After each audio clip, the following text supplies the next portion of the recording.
అందరికీ నమస్కారం అండి. ఈరోజు మనం ఆ, జ్ఞానపత్రము రెండవ జ్ఞానపత్రాన్ని చూద్దాం. మనం ఏముంటది, ఇది ఎక్కడ జరిగింది?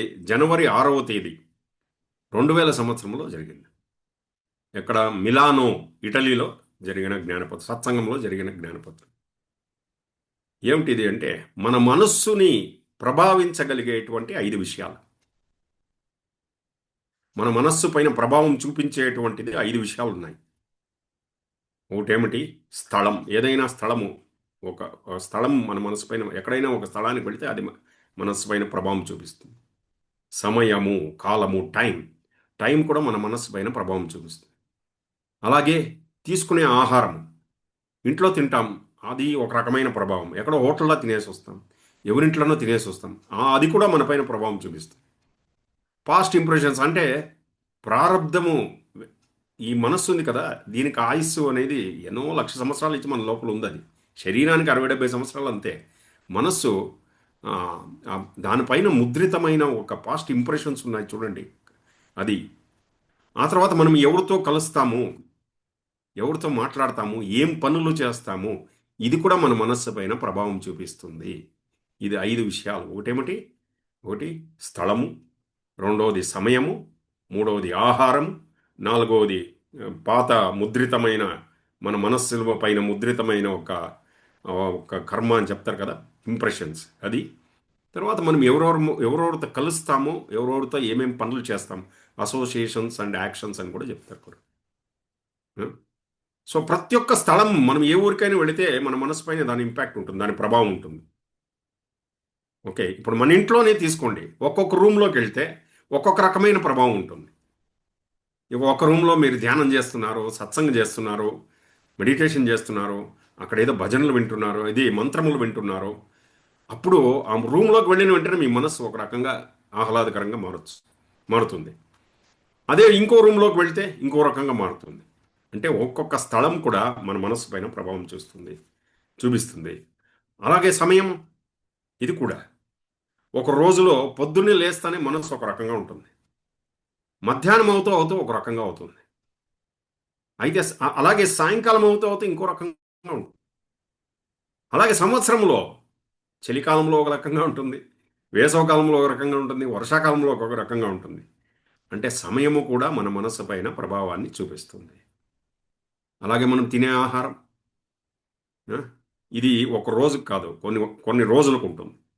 ఎక్కడైనా తినేసి వస్తే ఉన్నట్టే ఏదో రకరకాలైన మనసులో విచిత్రమైనది కలుగుతాయి.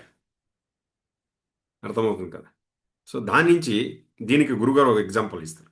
ఆశ్రమానికి ఒక సన్యాసి వచ్చారు, ఒక స్వామి. ఆయన్ని సిటీకి తీసుకెళ్లారు భోజనానికి. తీసుకెళ్ళి ఆ తర్వాత రాత్రి వచ్చి పడుకున్న తర్వాత రాత్రంతా ఆయనకు కామవాసన మనసులో అదే ఆలోచనలు వచ్చి గురుగారి దగ్గర వచ్చి చెప్పారంట, 70 సంవత్సరాల నుంచి నేను ఆనందంగా ఆశ్రమ భోజనం తినుకుని ఉన్నాను, నాకేం కాలేదు, ఒక్క భోజనంలో ఇంత తేడా వచ్చింది. అంటే భోజనంలో కూడా కొన్ని వైబ్రేషన్స్ మనకి.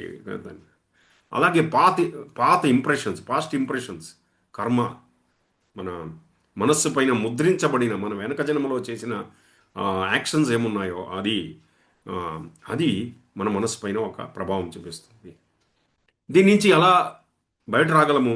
ఎరుక, ఎరుకతో, జ్ఞానముతో, ధ్యానముతో. ఇవన్నీ ఈ పాస్ట్ ఇంప్రెషన్స్ ఉన్నాయి కదా, మనస్సు పైన ముద్రించబడిన ఈ కర్మ ఒక తాలూకా ఒక ఇంప్రెషన్స్, దాని నుంచి మనం బయట రాగలము. అలాగే మనం ఏం పని చేసినా కూడా మన మనస్సు పైన దాని ఒక ముద్రగా పడుతుంది. అది ఏ మనుషులతో మనం కలిసి పనిచేస్తున్నాము, అది కూడా మనస్సు పైన ముద్రితమవుతుంది. ఆ? కొంతమందితో చాలా బాగా అనిపిస్తుంది, కొంతమందితో ఉన్నప్పుడు ఒక రకంగా మనసు కనిపిస్తుంది. ఇవన్నీ మన మనసు పైన ముద్రితమవుతుంది. ఆ?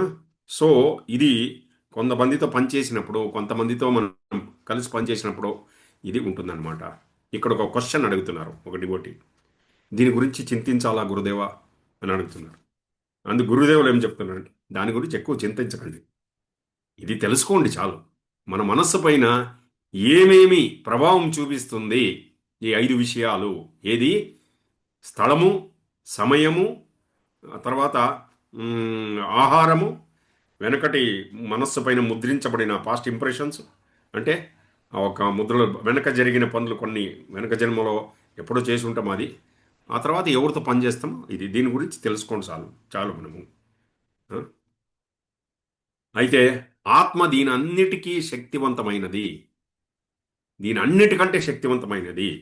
ఎప్పుడు జ్ఞానములో మనము ఎదుగుతూ ఉంటామో, జ్ఞానంలో పెరుగుతూ ఉంటామో, అప్పుడు దీనిపైన మీరు ప్రభావం చూపించగలరు. ఈ 5 విషయాలు ఉన్నాయి కదా, దానిపైనే మనము ఎప్పుడు జ్ఞానములో ఎదిగినప్పుడు, ఈ సాధనా పథంలో ముందుకు వెళ్ళినప్పుడు, అప్పుడు దీనిపైన ఈ 5 విషయాలపైన మనమే ఒక ప్రభావాన్ని చూపించగలము అని చెప్తున్నారు. ఇక్కడితో జ్ఞానపత్రం, రెండవ జ్ఞానపత్రం సమాప్తం అండి. Thank you.